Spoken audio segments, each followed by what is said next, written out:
Hello and welcome back or welcome to my channel. For tonight's video, I'm going to be doing a whispered storytime ramble, but as you can see, I also got these press-on nails, so I thought that it would be nice to also just kind of gently tap and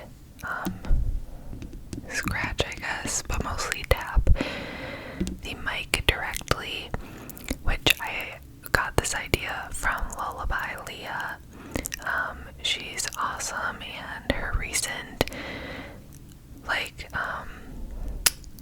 her journey of ASMR video, I can't remember exactly what she titled it, but it was basically like her journey with ASMR and any advice that she has for newer ASMR artists. She was doing this, and I thought that it just added such a nice touch to the whispered ramble. I really liked how it sounded, so that's what we are going to do tonight.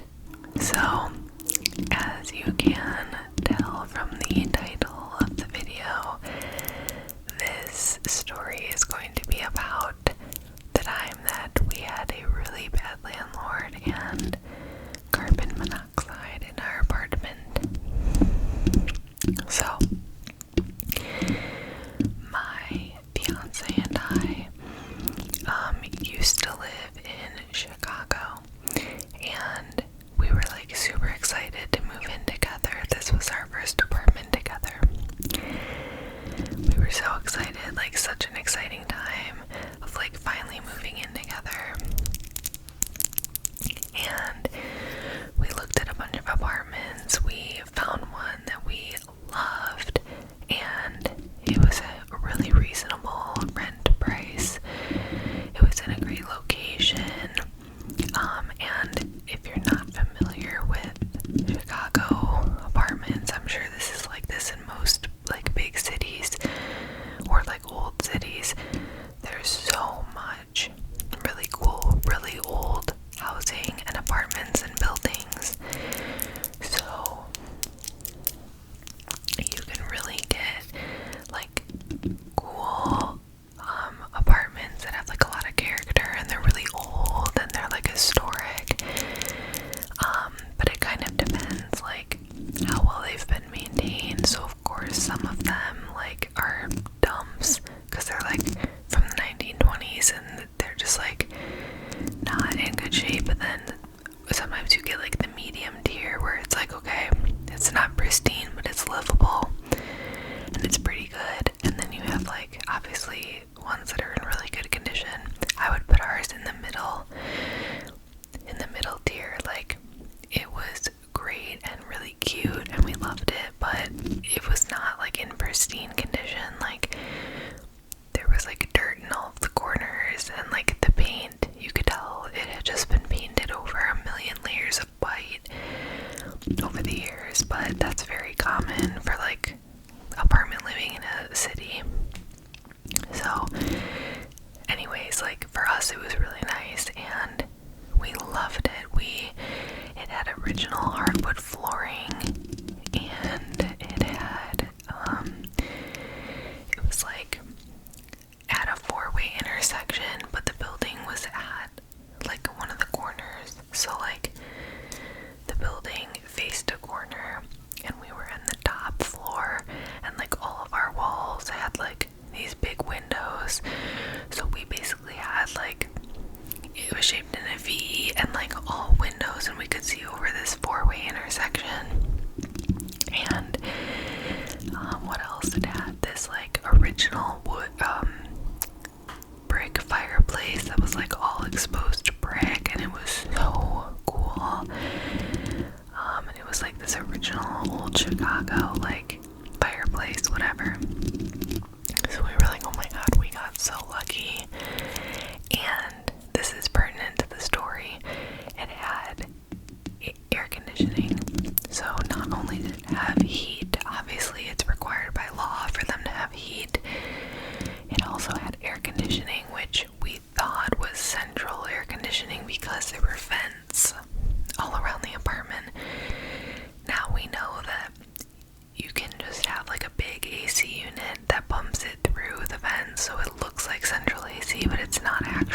Central. So regardless, we were like, hell yeah, good location, good price, great hardwood floors, beautiful fireplace, lots of windows, heat and AC. So we move in, and my mom helps us move in. And when she was helping us move in, she noticed that in the bottom, like, main floor, there was like this old shut down business. And it had a cleaner's sign, so like we knew it had been an old cleaner's, and it was like condemned or something. Like there were signs on the doors. It was like locked, like taped shut, like it was just an old, like, abandoned business, and that was the ground floor of our building. And my mom at the time had said, like, you guys should really ask the landlord about that before you sign the lease. Like, what's their plan for that? Like, is there going to be construction? Are they going to redo it? And we were like, nah, it's okay. Like, we just didn't think it would be a big deal. And we were like, what are the odds that they would, like, fix up and do all this construction, like, right when we move in? Like, this business, this cleaners, has been abandoned for years. What are the odds that it would be like right when we would move in that they would decide to do that? I think you can see where this is going. So we didn't say anything, we didn't ask. Honestly, it was one of those things where we were just so excited and eager. We were moving in together. We loved the apartment. Even if we asked, it wouldn't have stopped us. Like, it was that kind of thing. So we move in, and we moved in the summertime. So of course we were using the air conditioning right away. And I'm gonna try tapping down here. I don't know if that's gonna sound good. I'm tapping on the actual mic. It might sound really bad. I don't know. So we moved in, and we had the AC going, and we noticed that, like, it wasn't really working. Like, the air that would come out just wasn't super hot, wasn't super cold, and it was like lukewarm, or like air, like room temperature air coming out, and it was supposed to be air conditioning. So we were like, okay, that's weird. So we, like, said something, and the landlord basically, like, totally gaslit us. And I forget exactly what she said, but she was basically saying, like, no, it does work. Like, I forget why. There was a reason why they, like, knew it was working. We were like, okay, but it's, like, really hot in here. We had to, like, put in window AC units in addition to, we were supposed to have AC, so we shouldn't have to also use window units, but we had to do both because the AC wasn't working. So we finally, like, went back, and we were like, no, like, really, it's not working. So she, like, came upstairs to our unit to feel it. Like, she didn't trust us. And then when she came, she, like, realized, oh, and before she came to see it, she had mentioned, like, whatever her reason was, saying it worked. And then she was like, yeah, the old tenant always, like, complained about the AC, and she was, like, making it sound like the old tenant was really bad and that he just, like, complained all the time for nothing. So when we realized it wasn't working, we were like, oh my god, like, that tenant never had air conditioning. Like, she gaslit him just like she tried to with us, but the difference is I'm not gonna take that for an answer. So I was, like, pushy, and I was like, no, we're not, like, it doesn't work. So we were just more pushy, and so then she came out and saw herself that it wasn't working. So I just felt really bad for the guy that lived there before, because that means that he never had air conditioning. Anyways, so she sends out a maintenance guy, and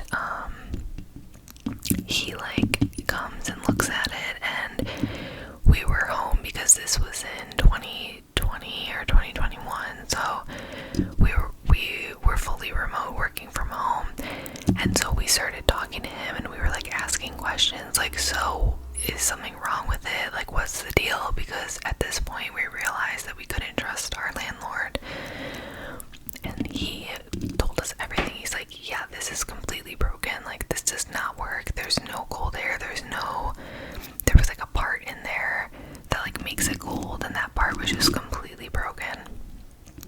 So he was like, yeah, your landlord needs to replace this entire thing. Oh, because I should say, it wasn't actually central AC. It was like this massive floor to ceiling AC like unit, like air conditioning machine that they had like behind a door that we like didn't even really notice that it was there, because it was like behind a utility door, and that would pump AC through the vents in our apartment. So we never actually had central AC. It was always from that big AC machine. So he told us that the machine was broken. So we were like, okay, now we know. So then of course we followed up with the landlord and we were like, we talked to him, he told us everything that was wrong. When are you gonna order us our new thing? Like, we obviously like advocated for ourselves. So she sent out someone, they replaced it, and then lo and behold, the cold air was working. So that's just the beginning of the story, and that was like so annoying because we had to go months in the summertime without it because she didn't believe us. And she was like gaslighting us. So whatever, at this point, the AC works now. And then they start construction in the old cleaners on the main floor. And we were like, oh, that sucks. And like, I think they might have sent an email or something like saying there was going to be construction, but they never said like how. They said it was only going to take a couple months. That's what it was. They said that it was only going to take a couple months. So we were like, okay, whatever. The way that the building was situated was that it was like in a V, like at the corner of a four-way stop. And the business was like obviously on the ground level, and like the entrance was that way. And our apartment was directly above that on the third floor. So there was that floor, then one floor of apartments, and then our floor. So there were other apartments in the building that weren't directly above the cleaners, but ours was directly above it. So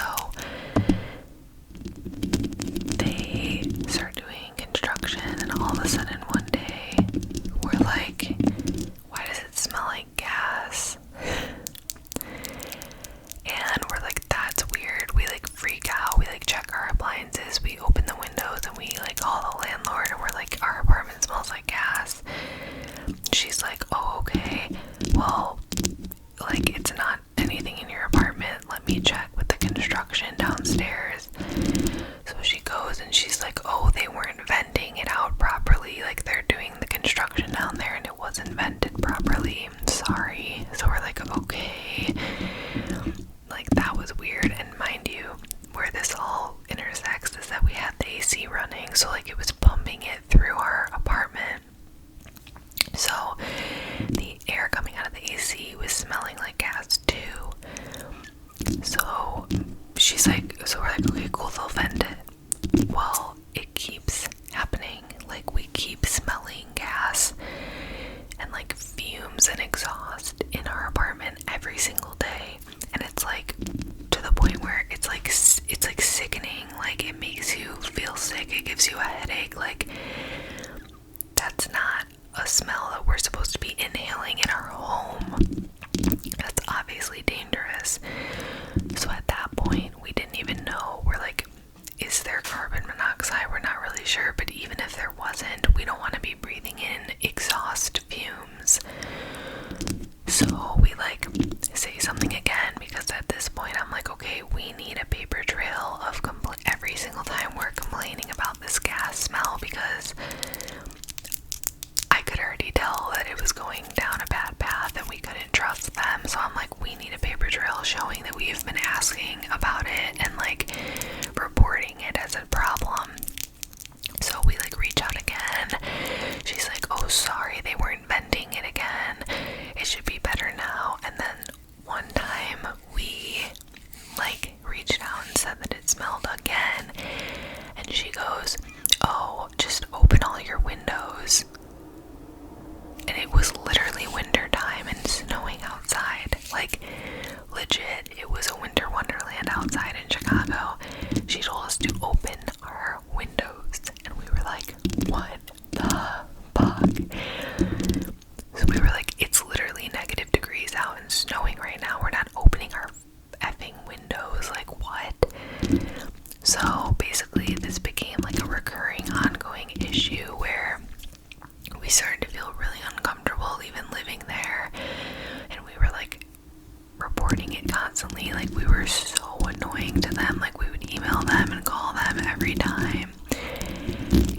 intense, like heavy equipment inside, like indoors, and the only vents were two just like normal sized doors, because it's just like an old cleaners, like all they had was like a normal door like that.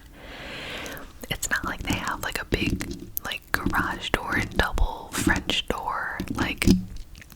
So basically they had been using massive like equipment indoors under our apartment without properly venting it out, and it was just seeping right up into our apartment, so we were literally breathing in and getting all of the exhaust, all of the fumes.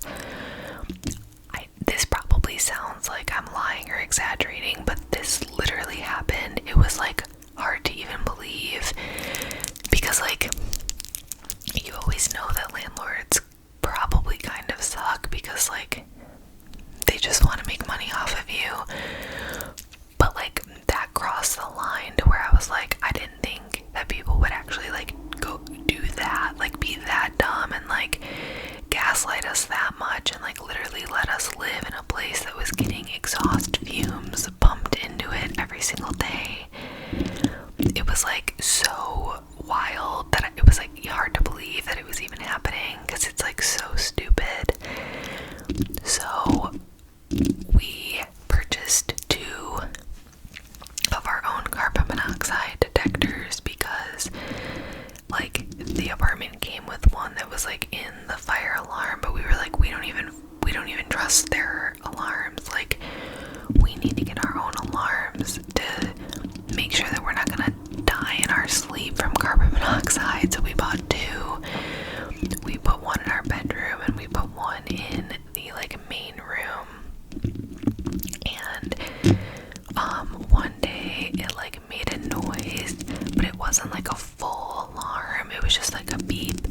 So we went and looked and we realized that the carbon monoxide detectors keep track of the historical data, and we didn't know that. So we clicked back to look at the old readings, and it had clocked a reading of 55, I think it's ppms.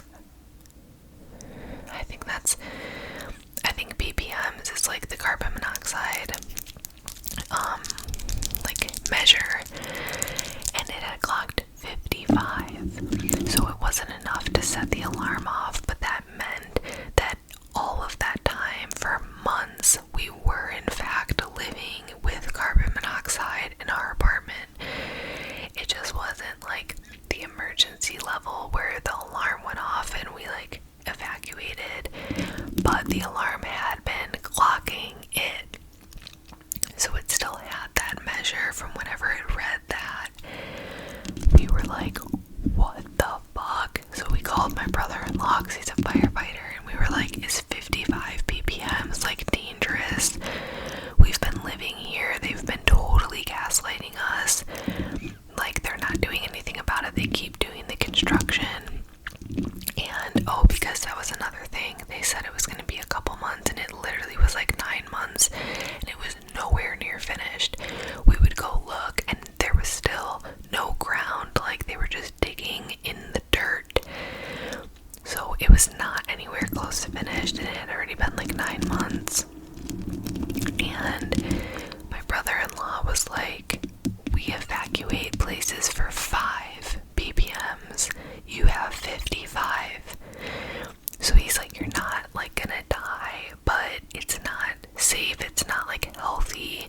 Like firefighters will evacuate people for less than that. And we were like, great, we've been literally living in that 24/7 because we worked fully remote from home. So we had been fully living in that for months and months and months, like a long time, like I think like 9 or 10 months. And we were obviously really upset, so that was like our final straw. We like took a picture of, because at that point we were like, fuck it, we're moving. So we took a picture of the like 55 ppm and we sent it to the landlords, and we were like, this is absolutely unacceptable. This is unsuitable living conditions. Like, we are in danger. We do not feel safe. We don't feel comfortable living here.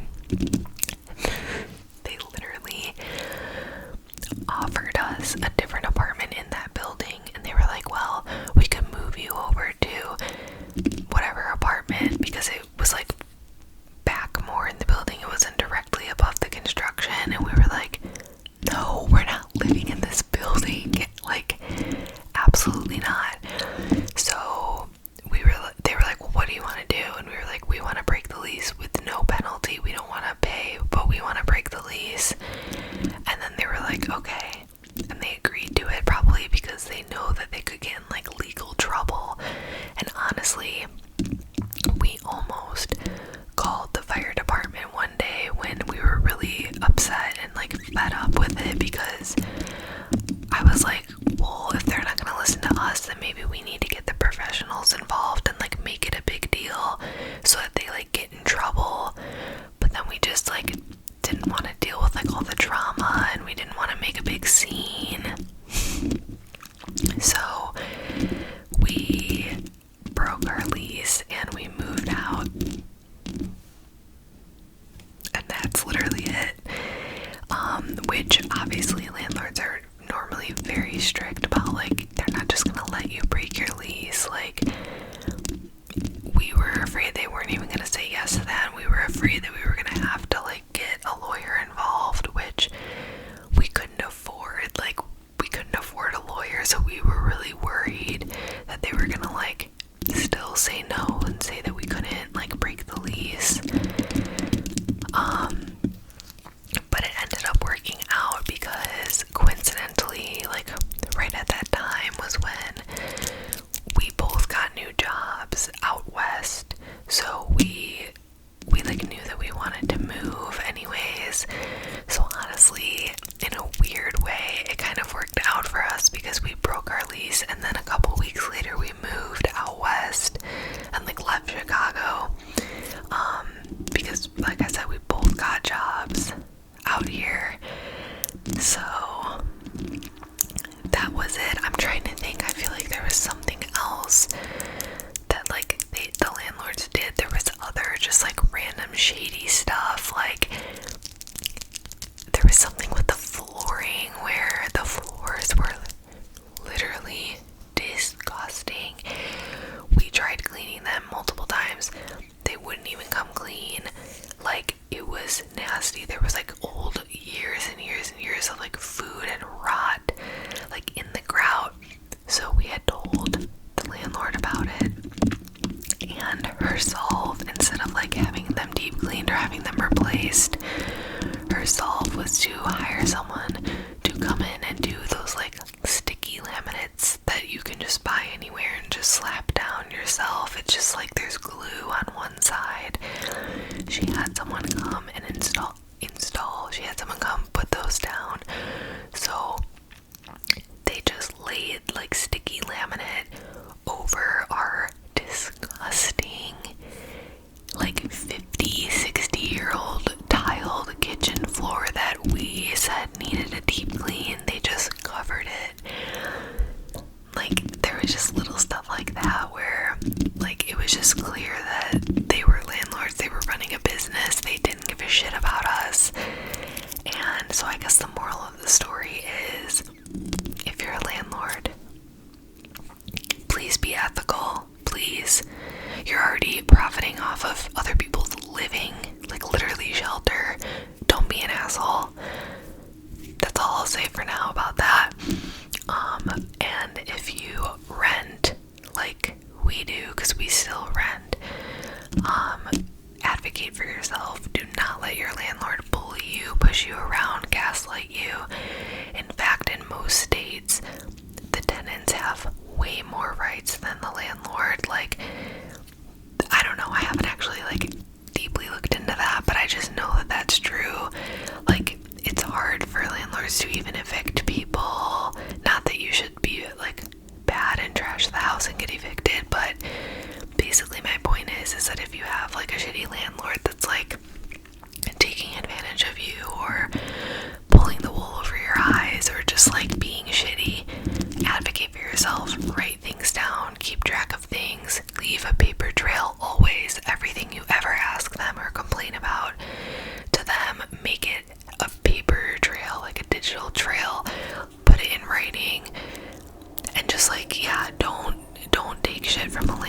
because they are supposed to provide you a safe and like suitable and, honestly, in my opinion, comfortable place to live. And there's just certain things that they should take care of. Like, they own that house or apartment, they own it, it's theirs, so they need to take care of it. They need to do repairs, they need to just treat it like, I don't know, they need to treat you right. So stick up for yourself if you are a renter. And I feel like that's the end of this story.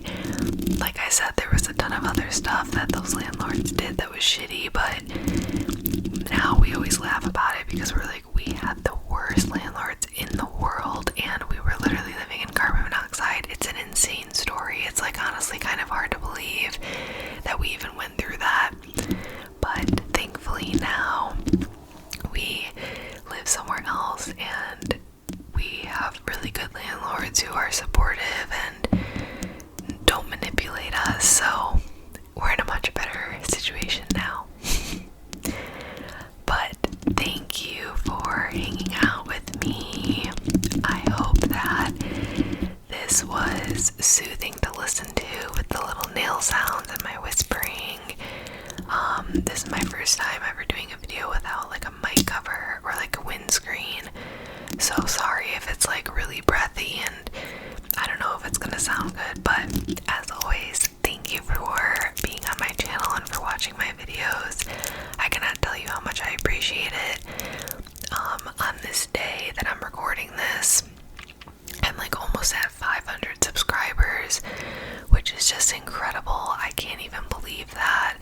Like, someone told me recently that like on the internet 500 might not seem like a ton, but imagine if 500 people came to your house to watch you like make your video or like to watch you. And I was like, holy shit, that's a really good like way to look at it and put it in perspective of like 500 is a lot of people. So I just really appreciate each and every one of you, and I hope that you